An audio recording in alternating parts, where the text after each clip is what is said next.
Hello friends, welcome back my channel. आज हम करेंगे सेमी स्टिचिंग लहंगे की स्टिचिंग। तो यहाँ पर ये 9 से 10 ईयर गर्ल के लिए है। तो यहाँ पर ब्लाउज भी स्टिच नहीं था और लहंगा कुछ इस तरीके से स्टिच था। ब्लाउज कुछ भी स्टिच नहीं था, लेकिन लहंगा इस तरीके से स्टिच था। तो ये थोड़ा सा लंबा हो रहा था लहंगा, तो इसको हम देखिए, इसको हम छोटा किस तरीके से करेंगे वो यहाँ पर बताऊंगी। अगर फिट आता है तो साइड से आपको सिलाई लगानी है और कुछ नहीं करना है, और नाड़ा डाल देना है या फिर आप इलास्टिक डाल दीजिए। तो ये थोड़ा-सा बड़ा हो रहा है, तो हम इसकी क्या करेंगे, बेल्ट को अलग कर लेंगे। तो आसानी से इस पर कच्ची सिलाई होती है, तो आसानी से खुल जाता है। तो देखिए, इस तरीके से बेल्ट हमारी खुल जाएगी। इसे हमने पूरा ही निकाल लेना है। तो ये पूरी बेल्ट को मैंने निकाल लिया है, तो आप इस तरीके से देख सकते हैं, इसके प्लेट्स इस तरीके से हैं। अगर आपको इसकी कमर की चौड़ाई कम करनी है, तो आप इसकी प्लेट्स को बढ़ा भी सकते हैं, जिससे कि इसकी कमर छोटी हो जाएगी। तो यहाँ पर मैं इसे पूरा 3 इंच कम करूँगी। तो कैसे हम 3 इंच कम करेंगे, देखिए 2 इंच पर यहाँ पर मैं इस तरीके से निशान लगाया है मैंने। ये यहाँ से लेकर यहाँ तक 2 इंच है, तो इसे मैं पूरा कट कर लूँगी। तो यहाँ पर आप देख सकते हैं 2 इंच में इसे कम करूँगी। तो यहाँ से ऊपर तक ये 2 इंच है और नीचे को 1 इंच एक्स्ट्रा लिया है, जो कि ऊपर मार्जिन में चले जाएगा हमारा फ़ोल्ड में, ठीक है। तो इस तरीके से मैं 2-2 इंच पर यहाँ पर निशान लगा दूँगी पूरे उसमें। जहाँ-जहाँ पर हमारी प्लेट्स है ना, वहाँ-वहाँ पर निशान लगाऊँगी मैं 2-2 इंच करके। तो इस तरीके से मैंने निशान लगा लिया है। अब पहले काटने से पहले मैं इस पर स्टिचिंग कर लूँगी, ताकि ये रुक जाए हमारी प्लेट्स।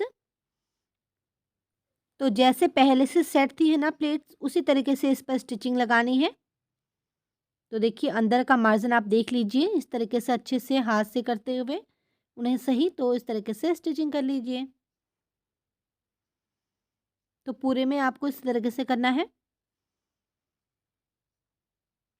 तो अब इसकी जो है लंबाई ना थोड़ा बढ़ जाएगी, क्योंकि थोड़ा हमने ऊपर से काटा था, बेल्ट हमारी छोटी पड़ जाएगी। कमर हमें लूज़ नहीं करना है, कमर सही थी, क्योंकि हम इस पे इलास्टिक डालेंगे। बाकी जितना बड़ा होगा हम छोटी-छोटी प्लेट्स और डालेंगे इसमें। तो अब हम इसे कट कर लेते हैं। देखिए, इस तरीके से फैब्रिक को रखेंगे और इसे कट कर लेते हैं। तो यहाँ पर इसकी कटिंग कर ली है हमने। अब हम क्या करते हैं, इसको हम स्टिच कर लेते हैं। तो यहाँ पर हम इसे नीचे से स्टिचिंग करते हुए लाएँगे। आप चाहे तो बिल्कुल कॉर्नर से भी ला सकते हैं, लेकिन मैंने यहाँ पर थोड़ा छोड़ा है, तो हमने इसको ऊपर तक स्टिचिंग करनी है।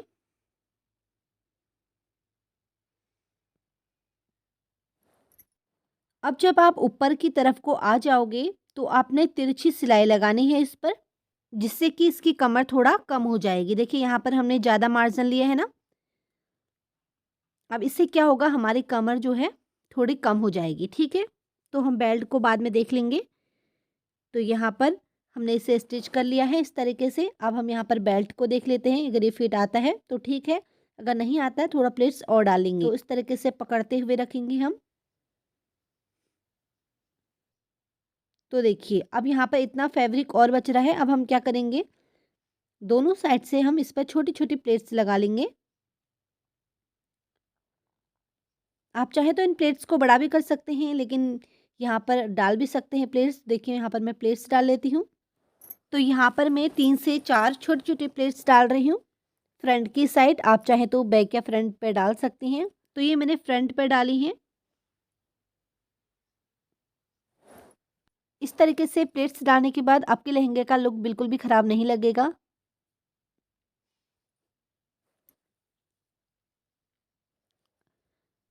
तो अब ये हमारी बेल्ट के लिए परफेक्ट है। तो यहाँ पर इसकी जो है बेल्ट चौड़ी है। अगर आप छोटा इलास्टिक डालना चाहते हैं तो इसकी लेंथ को कम कर सकते हैं, इसकी चौड़ाई को। लेकिन मेरे पास इलास्टिक है, तो मैं इसे पूरा ही रखूँगी। अब हम इसको साइड से स्टिचिंग कर लेंगे बेल्ट को, और उसी तरीके से कर लेंगे जिस तरीके से पहले फ़ोल्ड था, ठीक है? आप चाहे नाड़ा डालते हो तो पहले जैसे था वैसे ही करिए, लेकिन बच्चे नाड़ा वगैरह में कंफर्टेबल नहीं रहते हैं, इसीलिए उनका इलास्टिक ज़्यादा सही रहेगा। अब यहाँ पर बेल्ट को स्टिच कर लेते हैं। तो जैसे पहले था वैसे ही मैं कर लेती हूँ। देखिए, नीचे के फैब्रिक को लेती हूँ, फिर लहंगे के फैब्रिक को, और फिर इस तरीके से बेल्ट के फैब्रिक को लेती हूँ और इसे स्टिच कर लेना है। ठीक है।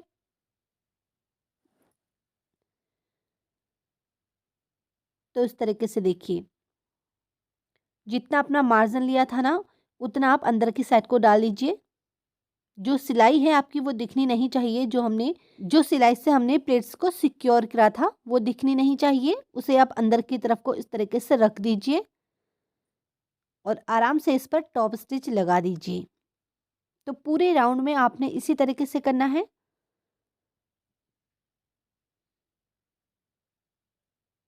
तो इस तरीके से ईज़ी रहता है बहुत।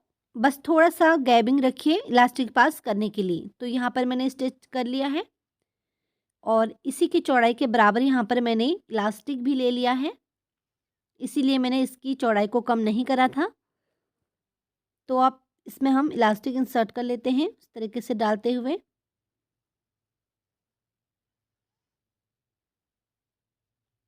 तो इलास्टिक आप कमर के हिसाब से लीजिएगा।